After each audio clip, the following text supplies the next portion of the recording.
Assalamualaikum and hi everyone. I'm Sofia Leong from TESL3. I'm going to choose task 3 for the e-learning task. Today I'm going to share my experience breaking words into morphemes. Morpheme is the smallest unit of meaning in a word. By analyzing them, we can see how words are built. Now, instead of using simple words like unhappy or cats, I'm going to show you some really interesting examples that come from Greek and Latin roots.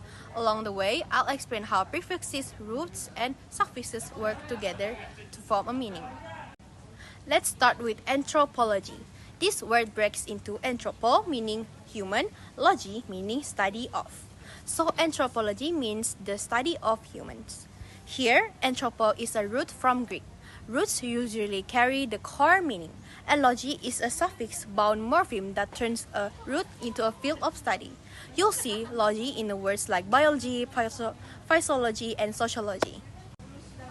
Next, we have geothermal. That's geo meaning earth, therm meaning heat, al which means related to. So geothermal means related to the heat of the earth. Now notice, geo and therm are both roots.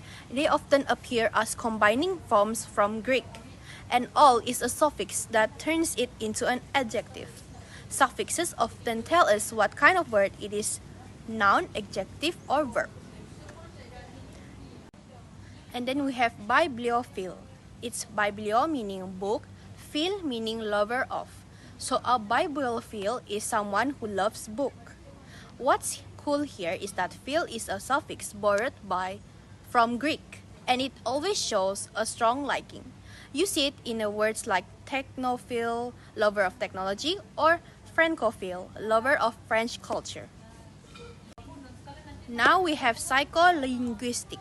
This one looks complicated, but it's just psycho meaning mind, lingu meaning language, istic which mark it as a field of study.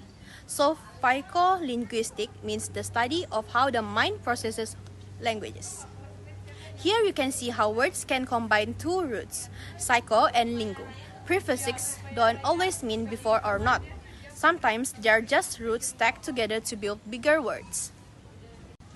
Next, we have hydroelectricity. Break it down, hydro meaning water, electric meaning electric power, et which means state or condition. So electricity which means electricity generated by water. Notice how the suffix et works. It takes a concept like electric and turns it into a noun. You'll see it in words like stability, activity, and curiosity. And finally, telecommunication. That's tele meaning far, distance. Communic means share or inform. Ation which means the process of. So telecommunication means the process of sharing information over a distance. Here's something interesting about prefixes. Tele appears in lots of modern words like telephone, television, teleport. Prefixes like this set the scenes for the word's meaning before you even finish saying it. So you can see how these pieces work. Prefixes, they go at the start and often tell us direction, negation, or position, like tele for distance or un for not. Roots, they carry the main meaning like anthropo for human or biblio for book. Suffixes, they come at the end and often tell us the word's role. Logy for field of study, et for state, ation for process. So breaking words into morpheme isn't just about chopping them up. It reveals the history and logic inside our vocabulary. Next time you see a big word, try slicing it into prefixes, roots, and suffixes.